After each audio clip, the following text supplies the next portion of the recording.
आज हामी कक्षा 10 को लेखा विषयको पाठ 8 अन्तिम खाता पेज नम्बर 145 को गको आई बनाउन गइरहेको छु। यहाँ क्वेसनले नाफा नोक्सान खाता र वास्तव बनाउनु भनेको छ व्यापार हिसाब खाता पनि यहाँ माथि अनुसार व्यापार तथा नाफा नोक्सान हिसाब खाता। अब यहाँ हेरौँ थप जानकारीमा पहिले ध्यान दिने अतिरिक्त अन्तिम मुद्दा भुक्तानी गर्न बाँकी कार्यालय खर्च यहाँ थुप्रो लगाउने अग्रिम बिमा भुक्तानी अब बिमा हेर्ने यहाँ छ दिएको। अब त्यसपछि यो अन्तिम मुद्दा कहाँ हेर्छ भने व्यापार हिसाब खाताको क्रेडिटमा र वास्लातको सम्पत्तिमा। अब यहाँ बाँकी छ भने जोड्ने अग्रिम एडभान्स छ भने घटाउने। अब हेरौँ बनाऊ सुरुदेखि पोइन्ट हाल्दै जाउँ कुन कहाँ छ।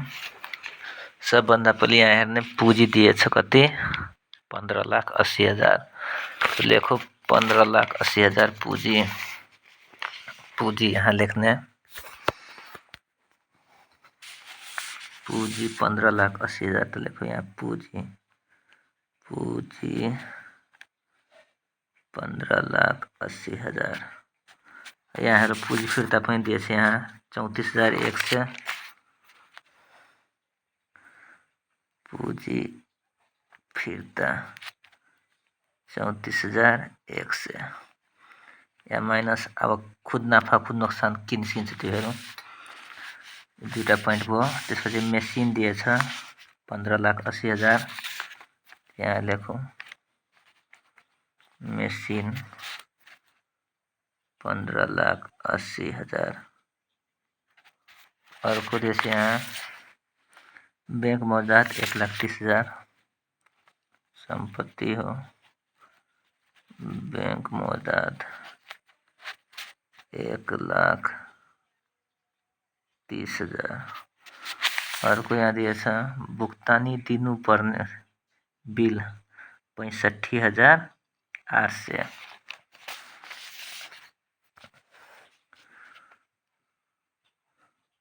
भुक्तानी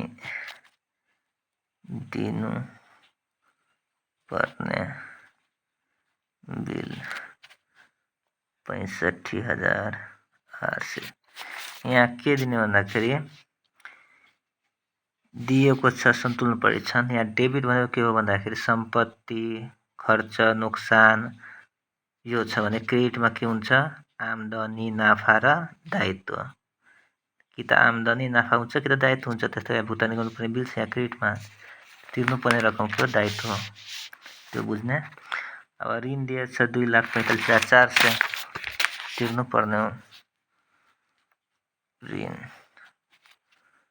2,45,400। अब अर्को दिएछ साहु 21,97,670 साहु 21,97,670। अर्को दिएछ भवन 27,50,200 भवन 27,50,200। अर्को दिएछ भवन पछि आसामी 11,79,780 देखो यहाँ आसामी 11,79,780। अर्को दिएछ नगद मुद्दा 41,450 नगद मुद्दा 41,450। अब हेरौँ के लेखेको छ बिक्री बिक्रीतिर राखौँ बिक्री यहाँ भइहाल्छ लेखो व्यापार हिसाब क्रेडिटमा बिक्री कहिले चाहिँ बिक्री 6,87,900 त्यहाँ लगो 6,87,900। अर्को दिएछ यहाँ पुँजी फिर्ता लेखिसक्यो सुरक्षित कोष 2,38,900 सुरक्षित कोष 2,38,900। अब त्यसैले सक्यो। अब यतातिर जाउँ। ब्याङ्कर्स भन्नाले हामीले जोबाट ऋण लिएछौँ होइन, ब्याङ्कबाट त ब्याङ्क चाहिँ ब्याङ्कर्सकै हो, दायित्व 12,89,800। त यहाँ लेखौँ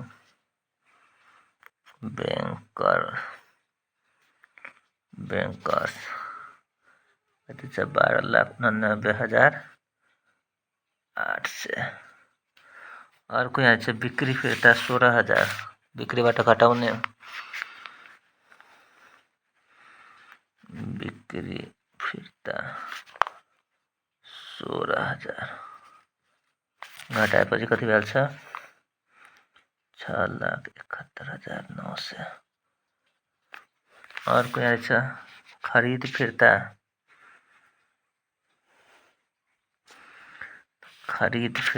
छ भने त्यो पछि लेख्ने, खरिदबाट यहाँ हेर खरिदिएछ, सुरु मोडल पनि दिएछ। अनि ब्याज दिएछ 32,000, लेखो यहाँ ब्याज 32,000 केही छैन भने खर्चै बुझ्ने, त्यस्तै डेबिटमा नि दिएछ। कर र बिमा छ दिएको, भाडा दिएछ 50,000, लेखो यहाँ भाडा 50,000।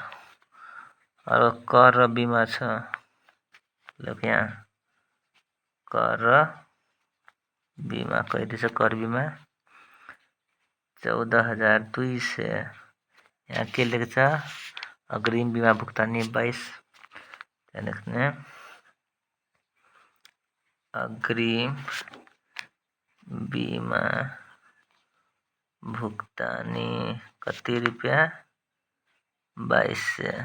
अब 2200 गयो भने घटाउने, यसलाई घटेपछि कति भइहाल्छ यो 12,000।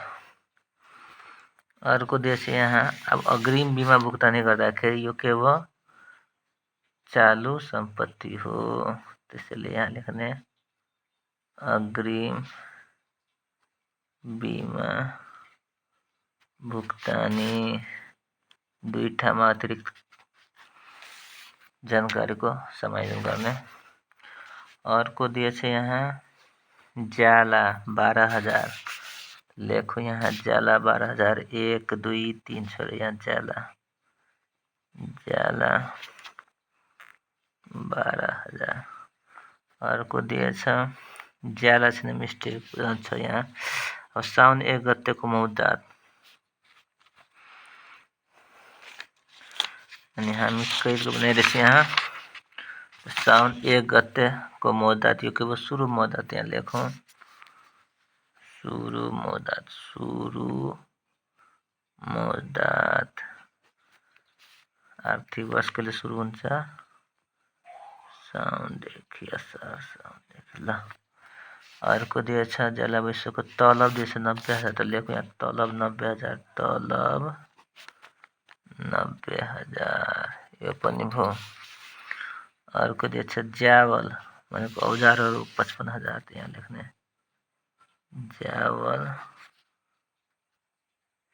55,000। अर्को दिएछ पुस्तक 10,950,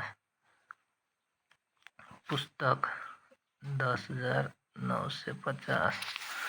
अर्को दिएछ खरिद 1,25,000, त्यहाँ लेख्ने खरिद 1,25,000 र माथिको जुन थियो खरिद फिर्ता 12,000 के गर्ने घटाउने, त्यहाँ लेख्ने खरिद फिर्ता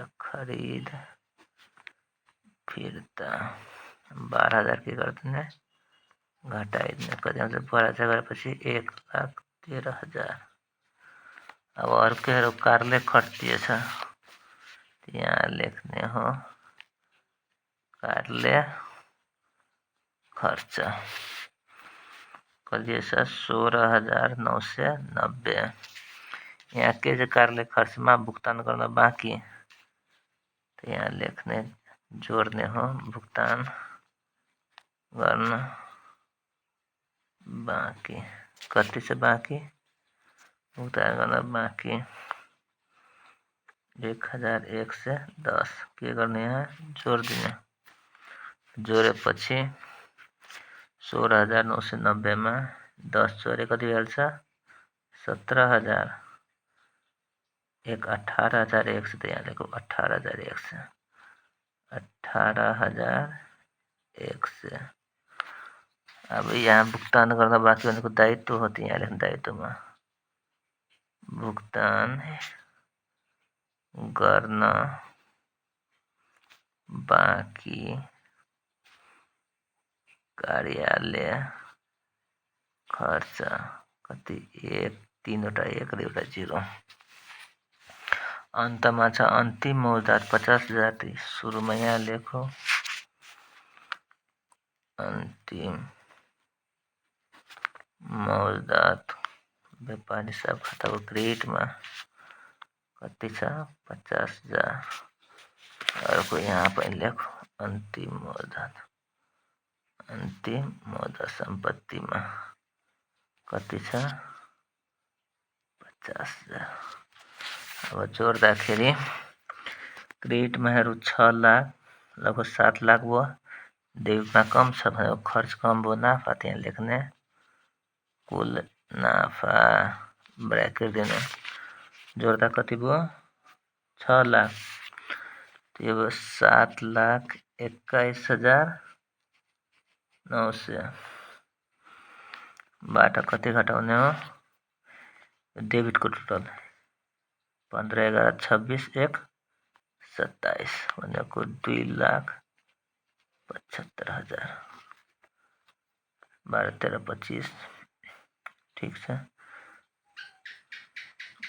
2,75,000। अब 2,75,000 घटाउँदाखेरि यहाँ हेरौँ 7बाट 2 गयो 5, अलि बढी छ, यहाँ के भयो 4,000।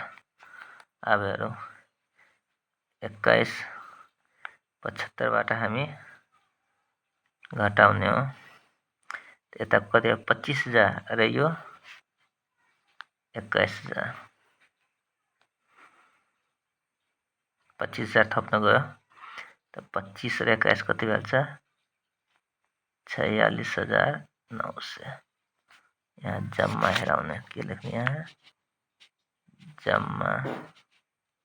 जम्मा लेखौँ कति, 7,21,900। यहाँ पनि जम्मा लेखौँ 7,21,900।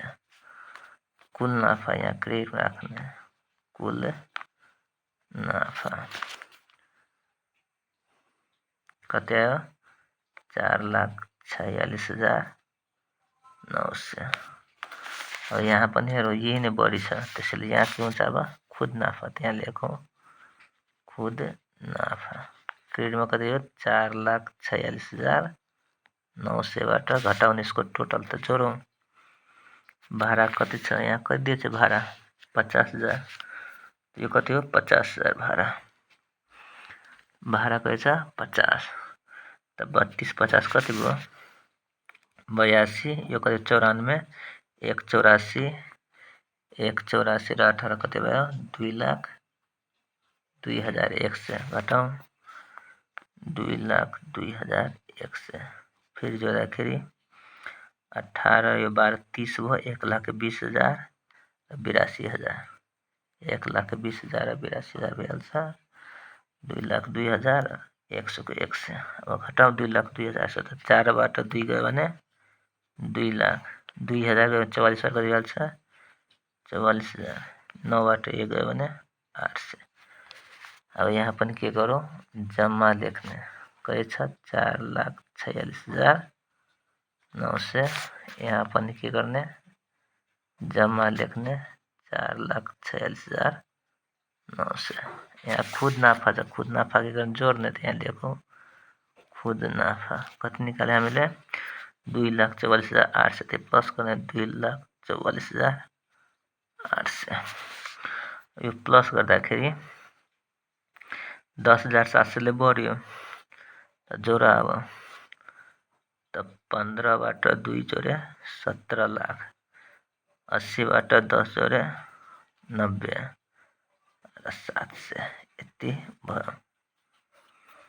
44, 10,000, 700, 90,700, 15,17। अब यो सबै जोरो जम्मा कति भएछ त्यहाँ लेखौँ जम्मा, यहाँ जम्मा लेखौँ कति आउँछ, यहाँ पनि जम्मा लेखौँ बराबर आइदिएको छ, याद छैन, जोड्दाखेरि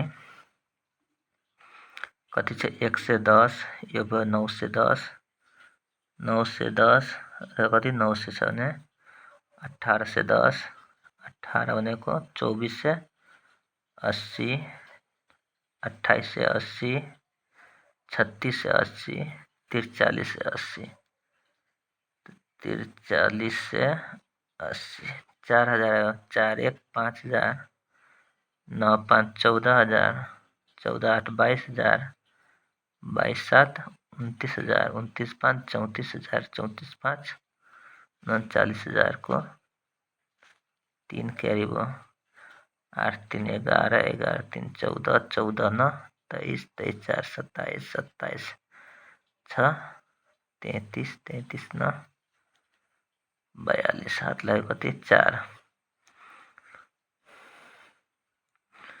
अब 4 छ भने 17 4 21, 21 21 42, 42 2 44, 44 2 46, 46 र 12, 46 र 12 58, यता हेरौँ कति हुँदो रहेछ, यहाँ जोड्दाखेरि 5 5 5 41 450 नगद मुद्रा, 41 450 नगद मुद्रा, त्यो जोरो। अब यहाँ 200 र 700, 980, 980 र यो 980 र 500 जो 1430, 1630, 1630, 1630, 2580, 2580 त फिर यहाँ 80 राखौँ,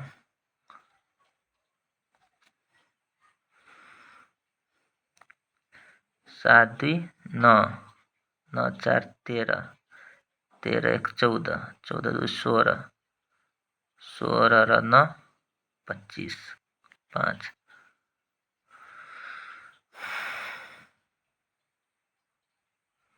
2 आयो, 2 गर्दाखेरि कति हुन्छ यहाँ 2 2 2 2 माथिबाट जोड 2 9 2 11, 11 1 12, 12 2 14, 14 5 19, 19 को 9, हात लाग्यो 1, 8 1 9, 9 3 12, 12 5 17, 17 7 24, 24 4 28, 28 5 33, 33 1 34, 34 5 39, हात लाग्यो कति 3,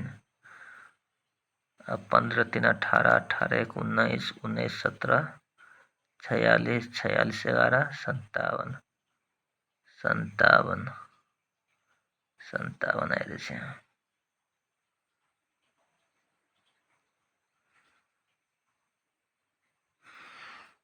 कतिले फरक पर्न गयो यहाँ, अब केही कारणले अमाउन्ट राख्ने मिस्टेक कहीँ भएको होला, यहाँ टोटल गर्दाखेरि त बराबर दिएछ, इक्वल नै हुनुपर्ने,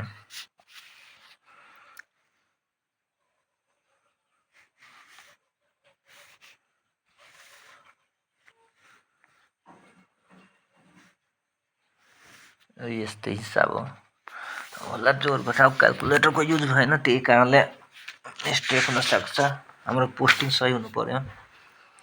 र क्वेसन यस्तो रहेछ, समाधान यस प्रकार रहेछ। धन्यवाद।